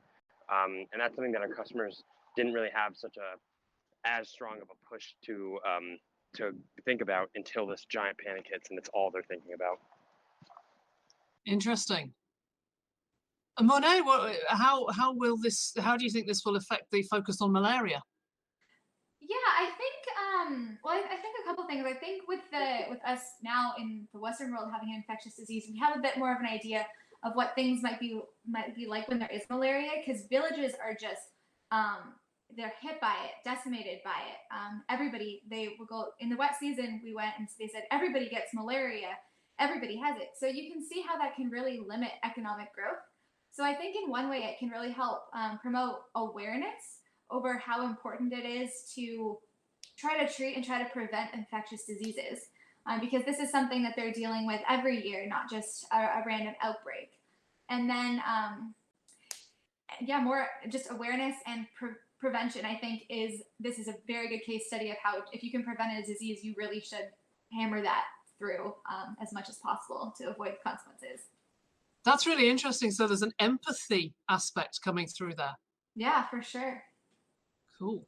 Yeah. Dakota, do you have any thoughts around the climate the climate change side of things, because we saw, I guess, with China, the reduction in emissions as a result of the quarantine. I mean, how do you think that people are going to start adopting the footprint? Yeah, it's it's definitely causing a lot of differences in our approach, and we're able to adapt to it. What we've noticed is that locally, in Houston, things are shutting down. Small businesses, they're closing their doors. Places that we would normally try to partner, we're having trouble being able to reach out to them right now because they're not selling, which means they don't really want to market, right? So that can be a challenge.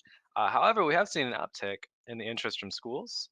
And that's because if you've seen some of the news or if you have family that's in school or in college, universities and high schools and other schools are shutting down for about a week so that they can prepare for online curriculum. And they're trying to shift their courses to completely online so that they can continue educating people, right? They don't want to be stuck behind for months and months because of this. And so they're finding ways to engage students in their homes. And so Footprint being a completely remote technology tool is something that can be used in schools, regardless of if they're in the classroom or at home. And so that's an option for them to have some kind of engaging tool and keep it fun and kind of make light of a not so great situation, right?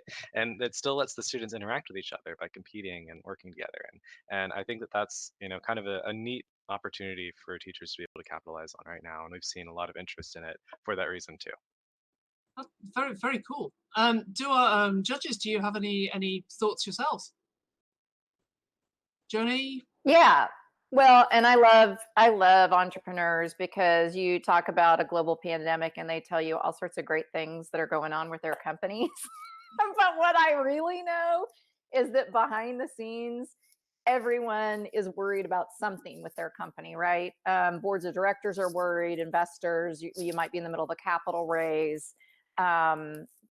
There's lots of concerns that you have. And I don't think it's a weakness to say, wow, we're concerned about this, or the entrepreneurial community is going to start freaking out about this. And so my question for any of the entrepreneurs on here, for those of us who work in the help side of entrepreneurship and the policy side of entrepreneurship, are there any things you want us to know that you think are affecting you now immediately because of this, or down the road could be? I mean, obviously we're all affected, but it would be important for us to start coalescing around the entrepreneurs' concerns as well. So does anybody have anything or anything that they're hearing their peers talk about?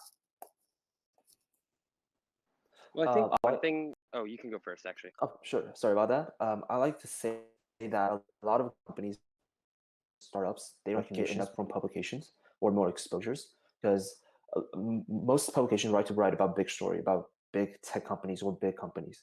But what about the work that we do that can inspire not just us but the new generation to make a change? So I think that publication, more influential recognitions could really help the entrepreneurs' work to go above and beyond.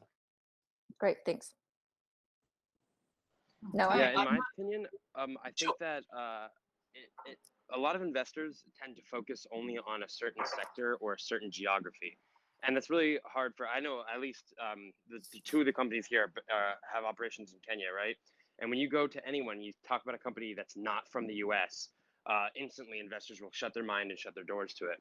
But I think that we're increasingly realizing how interconnected all the economies are, and how experience can translate from one side to the other, or how interest should translate. And I think that this might be a pretty eye-opening time for people to realize that, A, if the U.S. domestic market isn't doing so well, that might be time to look elsewhere that's not as seriously affected. But B, how impact investing or regular investing around the world can be something that every VC can be a part of. They don't need to be a specialized, I invest in this country or this region. They could be a little bit more generalist. And I think that would really make it easier for them to find good companies and make it easier for good companies to find funding. Interesting. I know that we have a comment and a question from online. Shannon, Voice of the People, are you there? I am here. So we do have a question, and let me go ahead and go back to the comment. Terrence Finn recommends that people go watch Joe Rogan's episode on this topic. You can find the YouTube link inside of the chat. But moving on, Actually, I have two questions. So the first one by Rich J. For Footprint, how will the efforts to provide significantly greater access to clean water like those of the Gates Foundation and others negatively affect your market segment? So they're coming at this from a slightly different perspective than Don. Is that for well power or? Oh, I apologize. This is for Footprint. Hmm. I think they might have meant well power. Okay. I think they Sorry, can you repeat the question, or maybe we can both answer it? I don't know if there's a answer from the malarial standpoint. Sure. So how will the efforts to provide significantly greater access to clean water like those of the Gates Foundation and others negatively affect your market segment? So there's a lot to unpack here. For starters, people think that the Gates Foundation are the people actually going out and providing the clean water. But what they don't understand is the Gates Foundation is actually more of a VC firm than anything else. They look for solutions that have established themselves and have a reasonable, beyond doubt level of proof, and then they funnel their money into them. They're focused on best bang for your buck, and that's often it's almost exclusively having other people that are already successful, and you just provide more funding. But what's the most important thing is that I don't view it as a negative impact on my market segment whenever people start getting clean water. Like, that's our mission, that's our goal as a company. And it can only benefit us because more people are concerned with clean water. More people are involved in getting the consumers educated, and more people are getting clean water. So there's about 2.5 billion people who lack clean water, and that is only going to be growing with population growth, with increasing slum density. So there's always going to be a new market that needs clean water, and I think that we only benefit when we all try to work together on it. Shannon, do we have any more questions, and how close are we to getting those results? Let me go ahead and ask this question because I might end up asking two of you. Unfortunately, since there was a time delay, I'm not sure who this was specifically referencing. They didn't see your names, but can you advise the judge who just asked what she can be assisting with regarding small business policy? Yes, that was Johnny. I figured so. So, Joni, can you answer that question? I'm sorry, what was the question? What can we, well, I'm going to go say we. What can we be doing with regard to small business policy? Well, first of all, I need to clarify because small business policy is not quite the same thing as entrepreneurial policy. So I'll be more specific about that. I think it's more letting people know what you need. You know, I know Katie can relate to this because she was at the Kauffman Foundation for quite a long time. I think many times all of us that are on the side that are trying to support entrepreneurship or entrepreneurial policy at a national level, try to gather entrepreneurs together, right? And say, what do you need? And most entrepreneurs said, everyone, the government to get out of our way. And then when it's time to raise money, maybe the answer is a little bit different. So there are, there is a more concerted effort in the general policy field to pass legislation that's pro-entrepreneurship in general. That being said, right now we're in uncharted territories, right? And there's going to be these big pieces of legislation passed to help the quote unquote general business community. And I think I'm not speaking for other people, but right now, just for myself, I worry a little bit that the nuance of what entrepreneurs need might get lost in there a little bit. So I guess my comment to anyone that is, if you're feeling pain in your company specific to the effects of the coronavirus, besides obviously just being stuck in your house, et cetera, it would be really important to communicate those. Sorry, I don't know how to stop this. That's my daughter from New York. You'll have to understand that that's a little chaotic there. And just be communicating those, whether I'm on the Center of Entrepreneurship Board, there's a policy board, there's a Senate policy committee, there's all sorts of caucuses. Be communicating with your national legislators, congressional, Senate, et cetera. I know you might feel like it gets lost in the shuffle, but entrepreneurs are so important and we're paying so much attention to them. We've got to make sure that we're looking for their specific issues and that you don't get lost in just general big business relief that may be coming down the pike.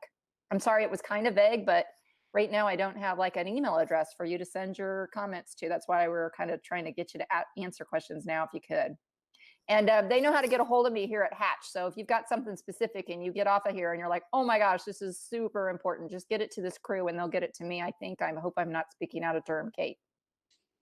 Katie, Don, do you have anything to add before we go to the results? Yeah, I have some personal advice for entrepreneurs who are pitching.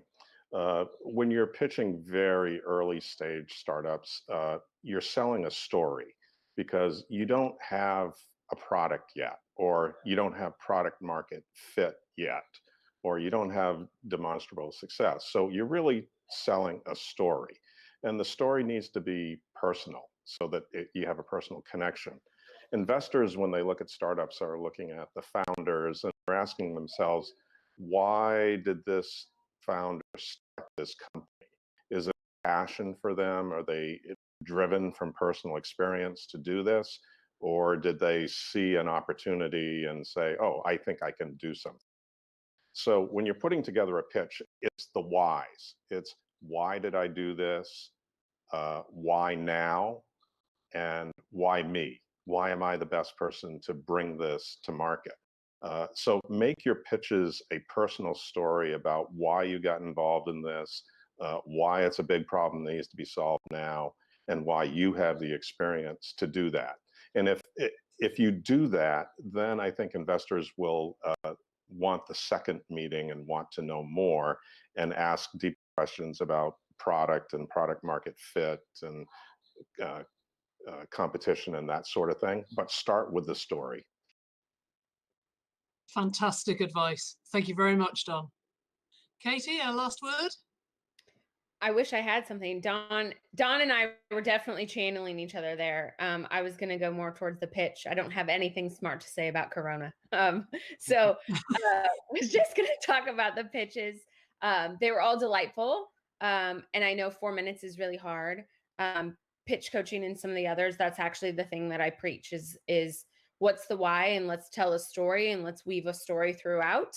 Let's make your judges and your audience care. It's sometimes hard, as much as we can talk about creating empathy now with a pandemic.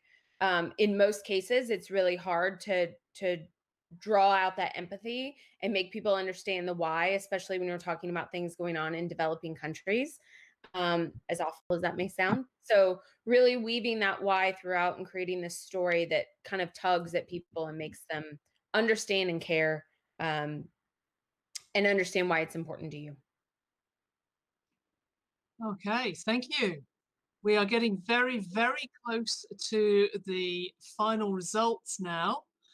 We're just getting the count on the audience award. Greg, are you there?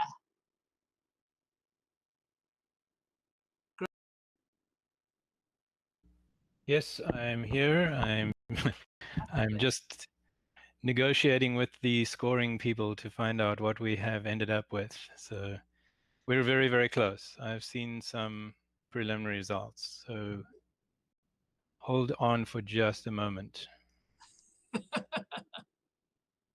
I have some more We pitch need an advice. extended drum roll. I have some more pitch advice. So when you're telling the story, make it personal and why you started this and what experience you have that maybe a traumatic experience that led you to do this, or some passion experience about why you're doing it.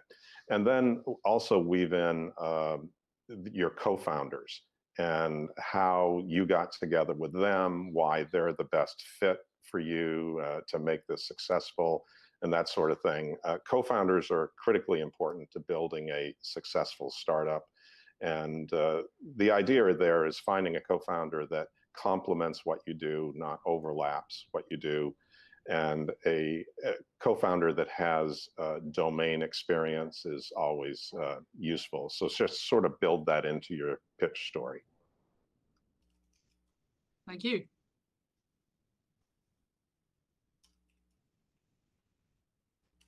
I think the 4 finalists have to be congratulated for their efforts today, and we are getting very, very close.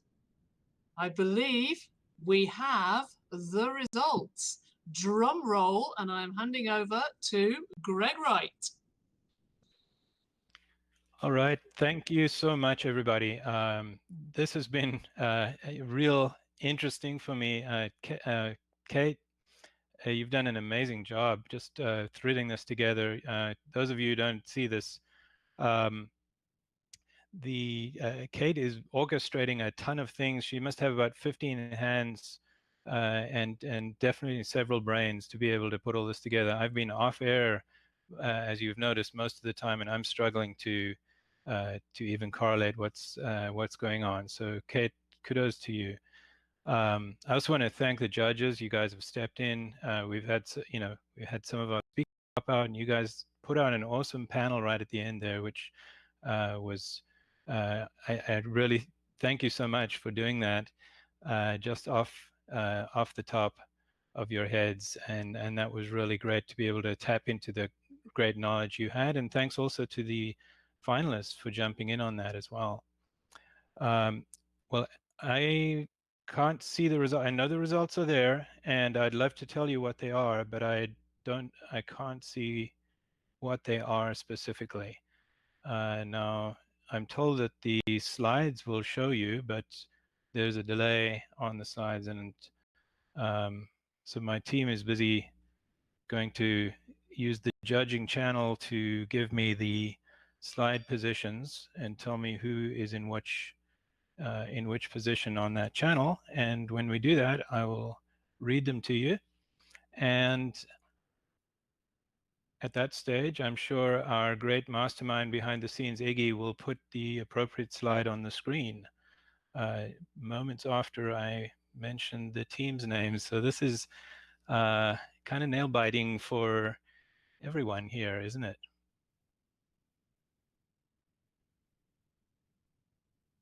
So let me just tell you what I do know so far.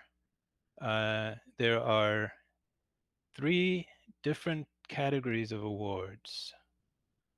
And let me see how this works. So there's an audience, sorry, there's a crowd favorite. Going to the crowd award, yes. And the crowd favorite is voted by everybody in the audience, including anybody who joined the live stream. And they can put in a vote, so that goes to the crowd favorite. Then we have an audience favorite, and the audience favorite, when we're live, it's usually the people in the room, and they've been invited to the event. This time, the audience favorite is everybody who signed up for the event on Eventbrite. And so that's the audience. And then there are the designated judges, and there are, we've got results from at least 10 judges that I can see real easily. So thanks to all of the judges who submitted. You do have results from the 3 awesome judges who you've seen live, and we also have results from 10 others that are hidden away in the audience, but we will reveal them when we publish this on the Hatch website. I hope one of the team is listening. Okay, I believe we are good to go on the slides. Okay, well that's good. Now they just need to post something that I can read to know which So I am seeing Judge second place. Where are you looking, Kate? Yeah, I'm looking at the live stream. Oh, really? Oh, crap. I can't see that. Do you want to just announce them, Kate? Okay, I am. Okay, I'm now getting it. Thank you, I Kate. think I would like the voice of the people. Shannon, are you able to announce these for us, please?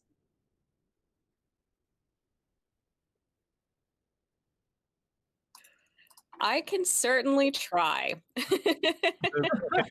do have. We're going to go ahead with the audience award first. And so Greg did a wonderful job describing what all of these are. But if you wouldn't mind, go ahead and tell us one more time what the audience award is, Greg. All right, and in fact, I do have the information in front of me in easily digestible form. So, awesome. Audience award, that is everybody that submitted a judging form from around the world that's been watching this this event today. So, as you all know, everybody had that link and they can use it. And this is basically the overall award. So we've tabulated every vote that came in, and the winner of the audience favorite is Wellpower. So congratulations to Wellpower on Thank you so much. getting broad appeal. Yeah, tell us. Yeah, I don't really know what to say, but I really wanted to thank everyone. I know that the live event was something we were all really looking forward to, but I'm glad and thankful that the team was able to pull this all together digitally. And I just want to say thank you to the team for putting this all together and the other contestants who I hope to connect with after the competition, learn more about them. Awesome. You are most welcome. And I'll move straight on to the audience. Crowd award. I'm sorry, the crowd award. Sorry, that was the crowd award, and I screwed that up. But don't worry, we're close enough. No, it's the audience award. So the audience award is the people that were registered on Eventbrite by the time. So basically, these are people that responded to our invitation, and they are obviously a little bit closer, so we know who they are, so we can be a little bit more, potentially a little bit more accurate. So that award goes to, if I get it right, it goes to ByteSite. So Yay! Congratulations to ByteSite. Thank you. That's awesome. Awesome. And let's move right on with the three. Now, this is the official results of the event, and I'm going to get, this is the one that is tabulated and is derived from the judges only. So that's the judges that we have online and in the room. So I'd like to tell you about position number 3. So the judge position number 3 goes to Footprint. So yay! Good job, Dakota. Do you want to give us just a quick sentence? Yeah, no, thank you. Yeah, I appreciate it. It was really an awesome time coming to pitch at the Hatch Pitch competition. This is the first pitch competition that we've entered into, so we're excited to have that experience and share that with you. Yeah, Well, thank you. And the second place is ByteSite. So Monet, you're up again. Well done. Oh, that's wonderful. Thank you so much. We're very excited to be able to pitch to you. This is also one of our first pitches. So. Oh, great. Well, that's good to hear. Hopefully you guys will have many more and much more success. And then just before we announce the final one, these teams were unlucky in the sense that they didn't get Hatch Pitch coaching before the event, but we will provide them with a coach for after the event so that their next events, they're going to get a little bit of Hatch Pitch touch to take the feedback from your awesome judges today and be able to apply that to your next set of investor meetings or client meetings or pitch competitions themselves. So thank you so much to all of our coaches who are willing to step in and help us out with that. And then one final thank you to the judges today. Katie, thanks so much for jumping in at the last minute there and filling a place. Joni, so great to see you and hear you once more. I think it's been maybe 7 years since you were a Hatch judge the last time, and it's great having you back. And Dawn, absolutely awesome having you again as well. I think it's been several years since you've been with us, and we really appreciate all of you and all of the great job that you guys did. And finally, Kate, what an awesome job. I'm so pleased you agreed to be our MC. Just thank you. What a great job. And then with that, I guess we can't leave. We're going to tell you who won this event. This is the first place company, and their name is Wellpower. Congratulations. You are the number one judge company for Hatch Pitch 2020. Tell us just a little bit on what you think about it. Well, I'm a native-born Texas, so I really appreciate that Texan. So I really appreciate that you guys are running this competition in Texas, bringing together the Capital Factory and all the other institutions that make Texas a great place for entrepreneurs.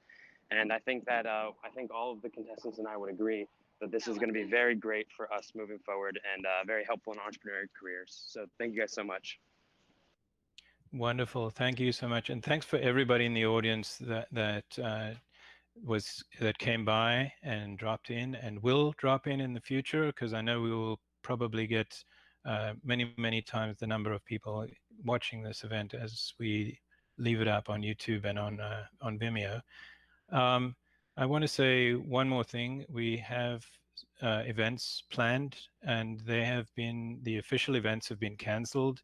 I'm talking specifically about the Houston Cyber Summit, where we were scheduled to do the Cyber Pitch event. And I know this is going to go forward. We just heard that the main event is going to be postponed, and so we will talk with the organizers and find out whether we will do another live pitch event like this one to replace it, or if we will be doing the event when they reschedule that event later this year. I've had a blast doing this. It's been crazy fun. I do want to reach out to the awesome team, Josh Weibling, who really did so much work up front and helped to select these teams and to herd them right up until the event itself. Tejas for stepping in, fantastic job. Tejas Main, event organizer extraordinaire. Sharon Wallace, thanks so much for stepping in as our showrunner, closing all the gaps in the background. Shannon, Massey, Jawad for the judging. Thank you so much. We couldn't do this without you. Dom Wynn, you probably are at work right now, but thank you so much for all of the emails that you kept flowing. And then again, finally, to the audience that's out there, thanks so much. We're signing off right now from Hatch Pitch Digital Summit 2020. Have a good one.